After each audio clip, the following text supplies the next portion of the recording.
Hello everyone. तर मी MST CETचे केमिस्ट्रीचे PYQ series चालू केली आहे.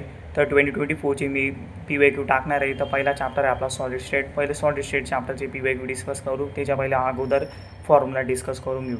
तर पहिला फॉर्म्युला आहे डेन्सिटीचा, which is equals to mn/ρ(a)³ Na. त्याला आपण अशी पण म्हणू शकतो नाम अपॉन नाव, म्हणजे nm/Na × a³. तर वेअर एम कायला डिनोट करतो आपण molar mass of a substance, आणि एनला number of particles of cubic unit cell, की तो एन SCC पासून असू शकतो, BCC किंवा FCC. आणि ए म्हणजे काय, एज लेंथ. एन म्हणजे एवॅगॅड्रो नंबर, जो तुम्हाला आठवून ठेवायचा 6.02 × 10⁻23 मोल इनवर्स. सेकंड फॉर्म्युला आहे packing efficiency, volume occupied by particles in unit cell divide by total volume of unit cell multiply by 100. आपला युनिट सेल किती व्हॉल्यूम ऑक्युपाय करतो आणि टोटल पुरा युनिट सेलचा टोटल व्हॉल्यूम मल्टिप्लाय बाय 100, याला म्हणतात packing efficiency.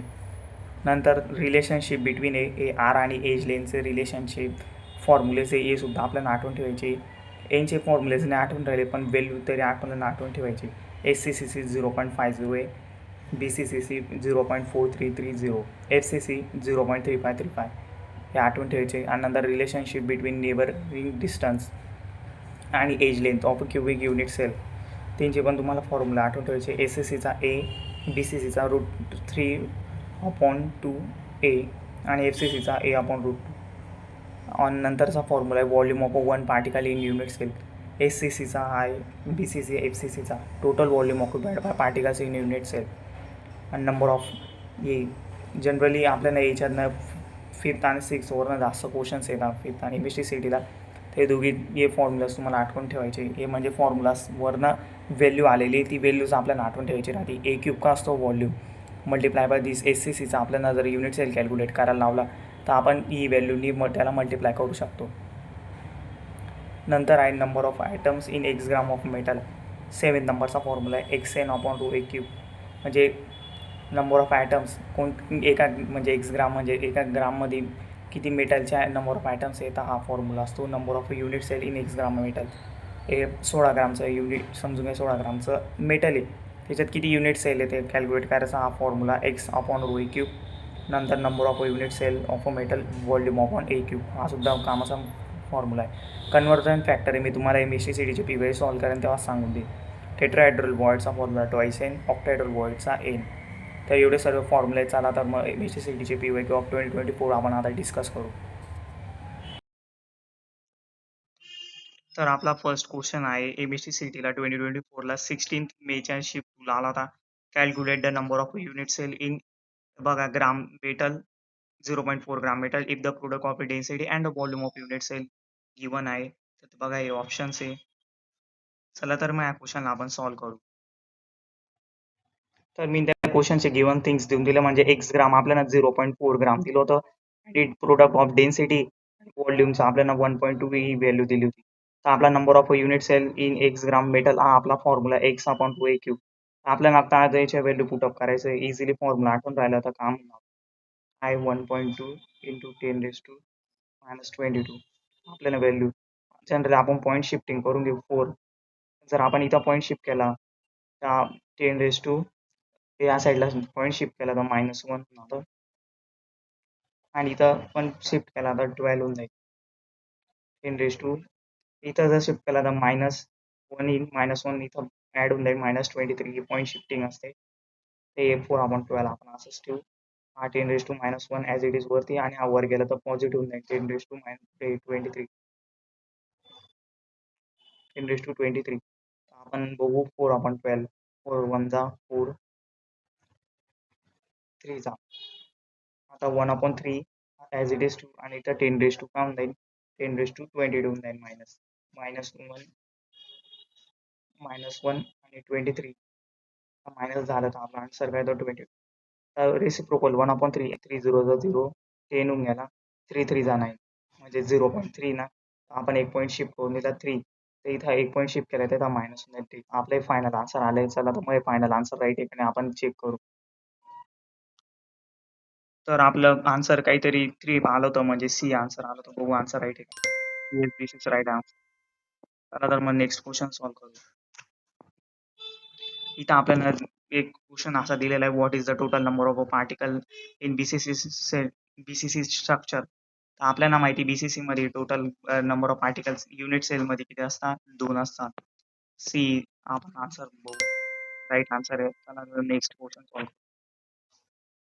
Calculate the number of a unit cell in 0.9 gram metal if it form BCC structure. काय form करते बीसीसी स्ट्रक्चर आहे आणि एक्स ग्राम, एक्स म्हणजे 0.9 दिलेलं आहे. तर आपण पुढे न्यूमेरिकलची न्यूमेरिकल्स याला आपण सॉल्व करू. तर तोच फॉर्म्युला आहे आपला वापस, म्हणजे एक्स ग्राम, एक्स पण काय दिले 0.9 ग्राम आणि rho cube density multiply by व्हॉल्यूमची व्हॅल्यू 3 × 10⁻²2. आपला हा फॉर्म्युला आहे. तर आता मग फक्त व्हॅल्यू पुट करू, आपण सॉल्व करू. 0.9 डिवाइड बाय 3 × 10⁻²2. इझी. आता आपण पॉईंट शिफ्ट करू. 9 ला इथं टाकलं तर वर, इथं इथं पॉईंट टाकला तर काय होतं, 10 राईट साईडला शिफ्ट केलं तर मायनस मध्ये पॉवर जाते, लेफ्ट साईडला शिफ्ट केलं तर पॉझिटिव्ह मध्ये. तर 10⁻1 मल्टिप्लाय बाय हा 10 वरती आला तर 10 पॉझिटिव्ह नाही, इथं डिवाइड बाय 3. तर 3 3 जा 3 इंटू 22 मधनं -1 झाला तर 10⁻21. दिस इज आवर फायनल आन्सर. चला तर मग चेक करू आपला आन्सर राईट आहे का. तर आपली ओव्हरऑल कॅल्क्युलेशन करून आन्सर येत होतं 3 × 10⁻21. सी आन्सर बघू राईट आहे. येस राईट आन्सर आहे. आपला next question, what type of solid in the silica. सिलिकामध्ये कोणत्या टाईपचा सॉलिड आपल्याला भेटतं. मला असं वाटतंय कोव्हॅलेंट भेटतं. बघूया राईट आहे. येस राईट आन्सर आहे. म्हणजे ही पण PYQ जे MSc 2024 ला आला होता. इझी क्वेश्चन आहे, म्हणजे थिअरॉटिकल पार्ट मधनं सुद्धा क्वेश्चन्स येतात. तर हे आपलं नेक्स्ट क्वेश्चन आहे. याच्यात आपल्याला बोललंय calculate the total volume occupied by all atoms in simple cubic unit cell if a radius of a atom is given. तर हा न्यू टाईपचा क्वेश्चन आहे. याच्यात आपल्याला total volume of all atoms in SCC काढायचा आहे आणि रेडियस इज गिवन आहे. त्या क्वेश्चनला आपल्याला 2 का 3 फॉर्म्युले यूज करून सॉल्व्ह करायचं आहे.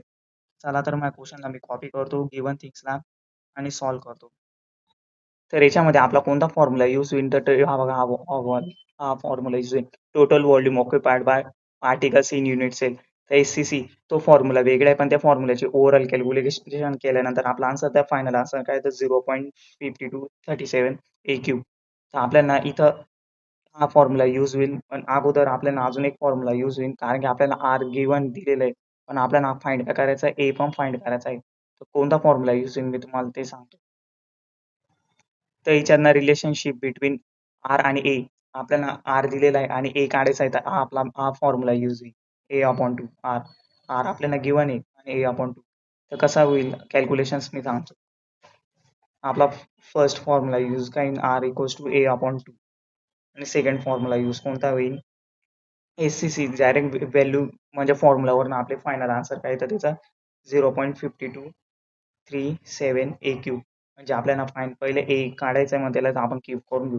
आर आर आरची व्हॅल्यू आपल्याला फर्स्ट फॉर्म्युला यूज करू. आरची व्हॅल्यू आपल्याला दिली 3 × 10⁻8 आणि ए ची व्हॅल्यू आपल्याला काढायची आहे 2.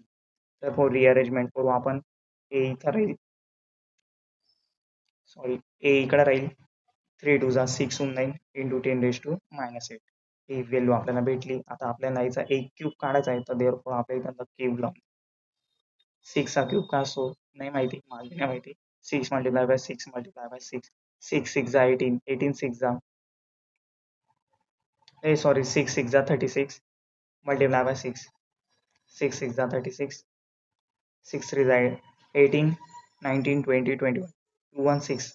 म्हणजे आपला आन्सर आला 216 × 10⁻². इथं 8 × 3, 8 1 8 2 16, 8 3 जा 24. आपल्याला क्यूबची व्हॅल्यू भेटली. फायनल आपला SCC चा टोटल व्हॉल्यूम काय असतो, SCC चा टोटल व्हॉल्यूम हा असतो. कॅल्क्युलेशन करून ही जी व्हॅल्यू आहे ती लक्षात ठेवायची, 0.5237 मल्टिप्लाय बाय A क्यूबची व्हॅल्यू आपण काढली आहे 216 10⁻². आपल्याला फक्त 52.6 आपल्याला फक्त मल्टिप्लाय करून देतो मी लवकर. 216 7 6 जा, एक मिनिट लवकर कॅल्क्युलेट. 7 6 जा 40, 6 3 जा 18, 18 20, 6 2 जा 12 14, 6 5 जा 30 31, 1 7 जा 1 3 जा 1 2 जा 1 5 जा एबीसी सीडीला रफ कॅल्क्युलेशन करायला शी सवयच नाही ना आपल्याला 7 2 जा 14 3 2 जा 6 7 2 2 जा 4 5 2 जा 10 फायनल आन्सर काही 7 7 9 4 आणि 4 8 9 10 11 7 8 9 10 11 4 आणि 4 8 8 13 ही आपल्या फायनल आन्सर आलं 4.8 तर इथं नाही तर इन 1 2 3 0.1192 पॉईंट शिफ्टिंग करून घेऊ 10 आहे ना आपण इथं करून घेऊ 1.23 पुढची कॅल्क्युलेशन जाऊ किती पॉईंट शिफ्ट केला आपण 2 पॉईंट शिफ्ट केले कोणत्या लेफ्ट साईडला आता पॉझिटिव्ह येईल पॉझिटिव्ह नंबर येईल त्या बाहेर आपण 2 मायनस करू -21 हे आपला फायनल आन्सर आहे चला तर मग बघू ते आपल्या MCQ मध्ये राईट आन्सर आलाय म्हणजे आपला अप्रॉक्सिमेट आन्सर आलंच आहे म्हणजे ए आन्सर मॅच होतंय बहुत आन्सर आहे yes this is right answer तर मी एवढे PYQ सॉल्व्ह केले व्हिडिओ लेंदी होऊन जाईल पुढच्या पार्टमध्ये मी अजून पुढचे MSc 2024 चे PYQ सॉल्व्ह करेन तुम्हाला जर पार्ट लवकर हवा असेल तर कमेंट करा